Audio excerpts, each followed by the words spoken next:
Someone gave, someone donated, someone left a legacy. Generations of generous someones have helped shape Rhode Island into this amazing place we call home. How do you thank them? By leaving your own legacy. We can help.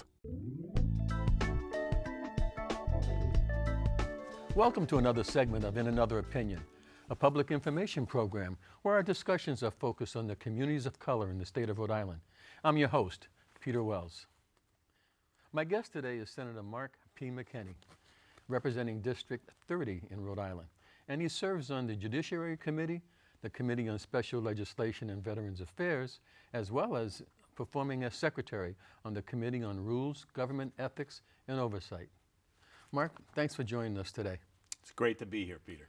Well, you've got a lot on your plate, I'll tell you. It seems that way. Especially those committees. I mean, I won't call you a junior senator, but you're going into your second year, correct? Oh, I'm very much a junior senator. I've just started out, and so I feel like a rookie in many ways, but maybe going into my sophomore season. Very good. You enjoying it? I am enjoying it. You know, it's challenging. There are many interesting issues. There are many interesting situations that arise. Somebody asked me recently to describe what I thought of the dynamics, and I said, in some ways, it reminds me of junior high. But it's humans, flawed as we are, trying to make determinations about very, very important issues. And so as a result, you get all of the squabbles, all of the disagreements, all of the emotions that come into play, and it has made for an interesting 2019. I bet you it has. Well, speaking of the types of issues that you're dealing with, the Judiciary Committee, for instance, what are some of the more controversial issues that you've had to debate, I guess, in committee before it went to the floor for vote from the judiciary standpoint? Yes. Certainly the abortion issue was incredibly contentious this year. And it is one on which people really see no shades of gray most of the time. Folks are either entirely on one side or entirely on the other. And that makes it a little different from many of the issues that we face, where there's room for compromise, there's room for working around some of the stark disagreements that people have. As you know, it ended up passing. Right. But it passed after leaving us from the Judiciary Committee and being sent over to the Committee on Health. In the end, that got it to a vote on the floor of the Senate. And in my view, for such an important issue, that was right. It deserved a vote on the floor, and it passed, and it's historic.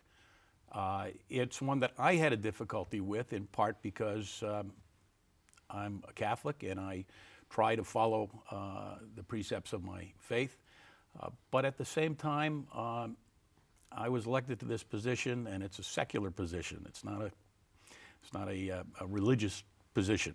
And so I did my best to view it in that sense. And in the end, after carefully considering it, I decided that in this instance and with this bill, it was a reasonable codification of the status quo, which includes Roe versus Wade and all its progeny. Sure. I would say you probably had a tough time wrestling with that. But Mark, I don't know, but what are some of the issues that were raised besides the religious aspect? What other issues were raised opposing this legislation, if there was anything else? Oh, clearly there are people who have a sincere and genuine belief that we're dealing with life. And so any effort to terminate a pregnancy deals with life. And so that remained the primary issue. I think the problem that most people had this year, while they frequently couched it in terms of the suggestion that the legislature was looking to expand Roe versus Wade, I think the problem that most people who are anti-abortion have is with Roe itself, because Roe is what allows for abortions to be done for not just the life, but for the health of the mother. Right. And that became, as you know, a very contentious issue, that there was a concern on the part of these folks that abortions would be done late in the pregnancy for flimsy reasons. I believe that the legislation that was passed actually will preclude that from happening. And so all in all, it seemed as though it was reasonable legislation. Again, in a secular state, nobody is requiring anyone to have an abortion, Right. but allowing a woman to make that decision. And quite frankly, that's how it has been since Roe was passed in the early 70s, and that's how, regardless of what happens at the federal level, Sure. it should remain. And so this piece of this legislation, regardless of what happens again at the Supreme Court level, within the state of Rhode Island, the ability for a woman to have to choose, even if it's abortion, will remain. Exactly. Very good. And I guess the other issue that was of great contention was the issue on the extension of the statute of limitations on sexual abuse, both by individuals and by institutions. Right. And as you can imagine, that was another one that ended up, in the end, passing. And I was very pleased to see that happen. Both the individuals themselves and the institutions that engage in the kind of shenanigans that were going on have historically gone on with shuffling people around, with failing to be transparent. They need to be held accountable. This will indeed do that. And there were people who were talking about repealing any statute of limitations at all. And I might have considered that. To me, this is such a heinous crime committed both by the individual and by the institution, if that's proven. Sure. Of course, it still has to be proven. Right. But if it is, I would have no problem with that, even many years after the fact. Yeah, I don't think that there should be a time frame on damage to people's psyche, damage to their emotional states. These things stay with people forever. And even if there is an outing of a problem, it doesn't change the fact that it occurred. Exactly right. And we heard some gut-wrenching stories, Well, I'm Peter, sure. from people who came up and were clearly struggling to state their testimony. A well-known physician down in East Greenwich who had been at Our Lady of Mercy many years ago when he was abused, came in, and it was the first time he had publicly stated it in this type of forum this year in connection with these hearings in the House and the Senate. A woman who was a former president of Lesley University, who grew up here in Rhode Island, came down and testified. And again, it was really the first time publicly that she had recounted her story. Sure. And to hear those people express what they went through and are still going through in the kind of terms that they did was very difficult, even for us. Well, I'm sure. As the members of the committee hearing it. You know, I've spoken to a lot of people, especially new arrivals that have come to Rhode Island from various parts of the world. And often people are into jobs that are labor intensive, don't pay very well, and are taken advantage of by the owners of the business. And that goes on a lot. Now, that's a little bit different from what we're talking about, but at the end of the day, it's the same issue. People being abused. True.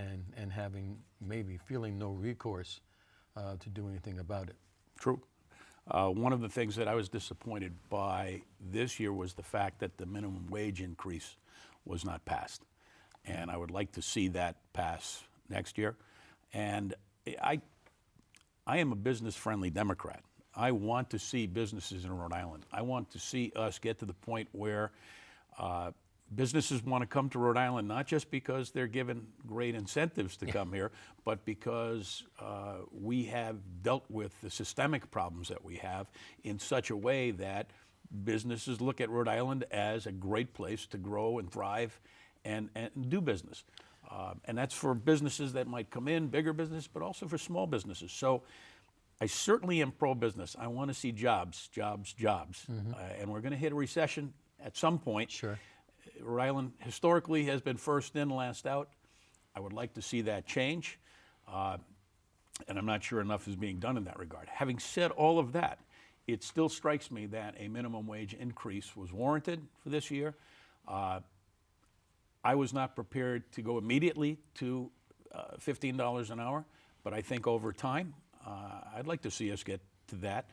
I think we have to continue to look at Connecticut and Massachusetts. If we do something that ends up shooting ourselves in the foot, that's not going to be helpful. Sure. But both of those states increased and are continuing to increase over time. And I would like to see our minimum wage go up so that people can make certainly closer to a living wage. Do you know what it is in Connecticut and Mass right now? Well, I don't know exactly what they passed this year, although I believe both of them are on the route to $15 an hour over a period of a few years. But one of the reasons why I would not have favored immediately going to 15, as some people were calling for, was prior to this session, Massachusetts and Connecticut were at 11 and 12 respectively. And for us to go to 15, while Massachusetts are at 11 and 12, just isn't a wise decision. So now that they have put themselves on the path to an increased minimum wage, I think it's time for us to do the same. Well, yeah, because I mean, quite frankly, we're losing a lot of our capital in terms of people capital to other states. And it's very easy for somebody to jump on the train or drive 50 miles to Boston to get a job that's going to pay them a lot more money, and they live here in Rhode Island. Absolutely, and I think a lot of those folks would rather stay in Rhode Island. Well, I think you're probably right, Mark. I mean, Rhode Island, I mean, it's easy Quality to of get life. around and so on and so forth. You don't have the hustle bustle that you have in Boston. But of course, there are other places in Massachusetts where people go to work. Sure. Like 128. Absolutely. You know, there are a lot of high-tech firms that are out there, and people are going there. Not to mention going the opposite way. I mean, there's work on the Cape. Absolutely. And in Connecticut. Yes. I know a lot of folks who go down and work at Electric Boat in Groton. Yeah. And to me, what we need to do in Rhode Island is make sure we have the kind of opportunity that keeps our young people here. One of the things that I heard continually as I campaigned last year was from folks whose kids had left Rhode Island to go to school elsewhere. And they said, my kids haven't come back and they ain't never coming back. Sure. Because there's no opportunity here. I was lucky. My 3 kids went to school in the Carolinas, but they came back to Rhode Island. 2 of them have since moved out. One of them's Massachusetts, but still works, teaches in Rhode Island. If there's not the opportunity here, we do lose that capital you're referring to. We lose good people. And I happen to know, and my son in particular, has talked about the fact that he would love to come back to Rhode Island. We just need more opportunity here. Yeah, and you know, it's interesting. Our politicians here, including the governor, who I think is doing a good job of trying to increase the job market here, talk about jobs, jobs, jobs, talk about wanting to make this opportunity, yet, I don't know, we're not doing some of the things that make sense to make that happen, such as the minimum wage.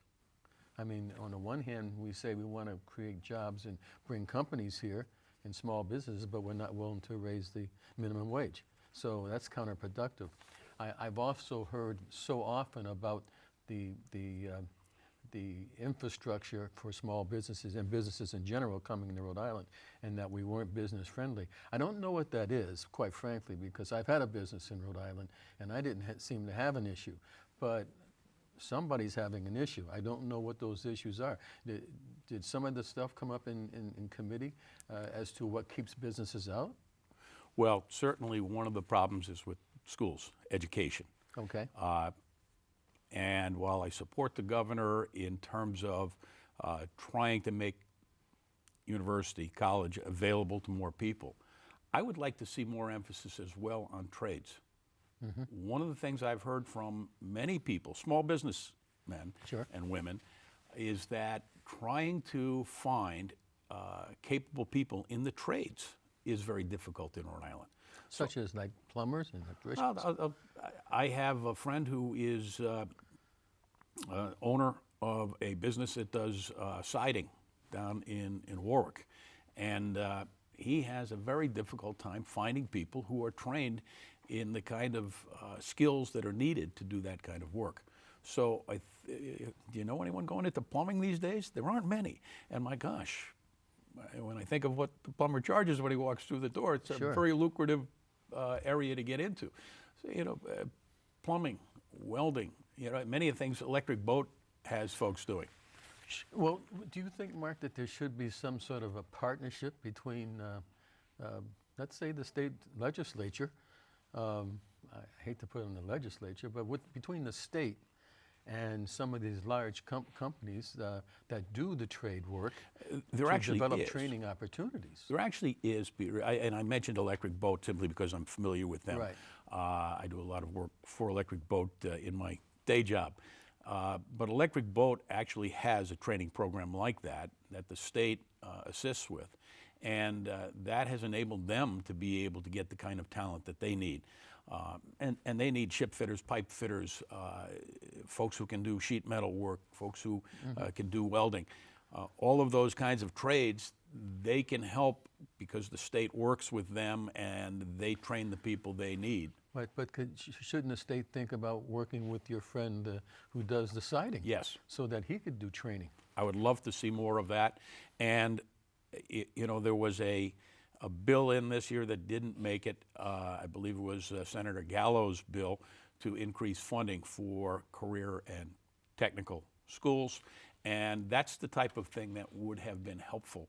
I'd like to see more of that. I'd like to encourage more of that. And we definitely need it because quite frankly, it ends up being lip service if we're really not doing the things that are going to create the opportunities to bring small businesses and large businesses here to Rhode Island, and that's jobs.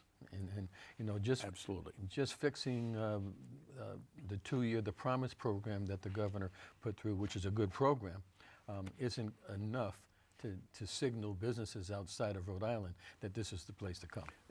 You make a very good point. We do send a signal to businesses based on the state of our educational system. And yes. One of the problems right now, as we all know, with that scathing report that came out on Providence schools, right. but it's not limited to Providence schools. No, I understand. Is that in Rhode Island, our test scores certainly, and you can debate whether test scores are the only determinant of whether schools are being successful, but they're certainly not up to snuff. And when a business is looking, and they can, just as you talked about, employees can go across the state lines and get jobs elsewhere. Businesses certainly can too, particularly if you're Rhode Island, where it's just not that tough to move from Westerly to Pawcatuck. It's not that tough to move from East Providence to Seekonk. If we have a school system that is not doing the job, it doesn't send the kind of signal to businesses, come on down, Rhode Island's ready and waiting for you with a great workforce. I think we have a great workforce, but we clearly have more work to do. And when I say we, I mean the General Assembly certainly, the state, the executive needs to do a better job in that respect. So I think there are a number of things that we need to do throughout the state to make education in Rhode Island what it could be. And not to leave them out of the equation, but parents need to do some things as well. Absolutely true. When I listen to teachers and talk to teachers who say that during the classroom, children are pulling up their cell phones and watching video while the teacher's teaching a subject, there should be no phones in a classroom. And I know the cry will be, well, we need it for an emergency. Well, we had emergencies when we went to school, and the parent called the office and somebody walked down to the classroom and said there's an emergency. You don't need to have a phone going in the classroom. Very good point. It's so I don't want to leave it all on teachers. I think the parents and students share a big burden in the lack of education. Well, as a matter of fact, with my wife being a retired teacher and my two daughters being high school teachers here in Rhode Island, I can tell you that they lament the fact that they're expected to cure in a few hours a day the ills that occur elsewhere. Sure. And so the fact is that if parents aren't reading to their children, as you know, I come out of the world of literacy and libraries in my volunteer life, and so I promote those to the nth degree. If you don't have kids who have books in the home and are being read to from the time that they're toddlers, and then continue to have the kind of support at home with, you know, inquisitive minds and tough questions, a school teacher can only do so much in the time that he or she has. My mom was a school teacher and a So you guidance can relate. counselor. But yeah, there's no question. You know, there is a responsibility on parents and students as well. It's not just the teachers. Listen, I'd be remiss if I didn't cover another area. You're new to the judiciary, well, to the Senate, I should say. Yes. And one of the issues that always comes up is ethics, government ethics, and oversight of either houses of people. Now, you serve on one of the committees that does that. What are you seeing? Is it adequate? Are people being held accountable? Hey, I'm on the Government Rules and Ethics Committee in the Senate. Quite frankly, this year we really didn't deal much on the ethics side. We primarily dealt with the rules, and you may recall there was a bit of a debate over the Senate rules, just as there was over the House rules this year. Ethics is one of those problems that I think is always going to be a concern. Unfortunately, there are those people who look at service in government as an opportunity. Sure. And don't quite view it as the privilege that it really is to be in there representing the people and doing the best you can for them. Some folks look at it as their chance to perhaps enrich themselves in one way or another. Well, they're getting that leadership role from the White House, so. Absolutely. And you know my feelings about the present occupant of the White House. We can't get him out of there soon enough. Absolutely. So we need everybody to get off their couch and go vote next year. But That's true. Having said that, we see it at the local level. We just saw, you know, former council president in Providence step down. Right. We have seen senators, members of the House of Representatives in Rhode Island get into trouble. And I think we just have to continue to be tough on that. The rules are fairly clear. And so it's not as though there's a whole lot, I think, that can be done legislatively. I think the rules are bright lines. And unfortunately, some people choose to take their chances and go over those bright lines. But who's responsible, Mark, to make sure that they do get enforced, those rules? Well, Ethics Commission, certainly, and I think they generally do a good job.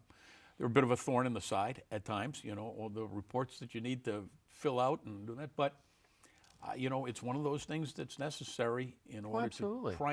I think the other thing is voters should look too. I saw a piece this past weekend, Scott McKay, I believe, from NPR, was talking about the fact that voters have a responsibility. They do. Just as you said a moment ago with respect to education, parents have a responsibility. We do need to look back and say to voters, when you're putting somebody into office and they have no visible means of support, and you know they're pretty clearly looking at this as, hey, this is my opportunity, perhaps they need to think twice. And of course, we ought to have more people voting, which is something I would like to see. Sure. And I'm in favor of. Oh, yeah, we only get about 40%, if that, generally in elections. Right. But what is the salary these days for a senator versus a House representative? Both of them are all of $16,000. Wow. Now, it's a part-time position, and so that's understandable. And that was put into place back in the mid-'90s at the same time that they did away with pensions for legislators. Because prior to that, they made $300 a year, but they made an incredible pension.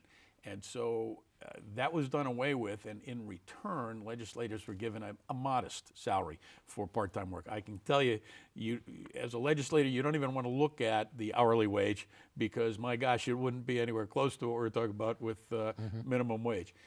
On the other hand, you shouldn't be doing it because it's an opportunity to make a lot of money. That's simply not the reason why people should go into that. Well, gun control. Where are we with that? I was frustrated this year because even the bill that we passed for banning 3D printing of guns did not make it into law. The other bills that I would have supported did not even see the light of day. And those would have included a ban on assault weapons, a ban on high-capacity magazines, and a ban on concealed carry in schools by anyone other than peace officers. I see those as common sense. Basic. We simply don't need military-style weapons in a civilian society. No. And we've just seen over the course of this weekend in El Paso and Dayton what happens when we allow those. And at some point, this country, I hope, wakes up and realizes we talk about various diseases we'd like to eradicate, and we talk about foreign terrorists coming in. The amount of people killed in this country by the proliferation, the mere fact that there are so many guns out there, the amount of people killed in this country is mind-numbing. And it's not terrorists. No. It's Well, young, white, nationalist well, some might call males. them domestic terrorists. Domestic terrorists. But yeah, I think the numbers are somewhere and we around have to call it what it is. Sure. And I think the numbers I heard this weekend was something like 100 people a month are being killed by weapons. Peter, I spent a year living in England, and I can tell you that my friends from over there, people I know from other countries, look at us as though we've got 3 heads. Still Wild Wild West. It's still the Wild West, and Yeah. they think, how can such, an intelligent, incisive people not get this? Well. And I think we know historically, at least in part, why it's been a gun society. But you're right, it's far too much like the Wild West. Well, one of the things, we're running out of time, believe it or not, but one of the things that historically has happened is the praising and the worshiping of some of the worst characters in our history that were gun toters and killers, and we made heroes out of them. True. But Mark, listen, I appreciate you coming on the show. We're going to have you back because we've got to cover some other things, but we just didn't get to it all today. But I would like to say that we have run out of time. I'd like to thank Mark for being on the show today, Thank and you, the viewers, for tuning in to another segment of In Another Opinion. A special thanks to PBS for making this program possible. I'm your host, Peter Wells. Give us your opinion on Facebook or Twitter at In Another Opinion, and have a great day.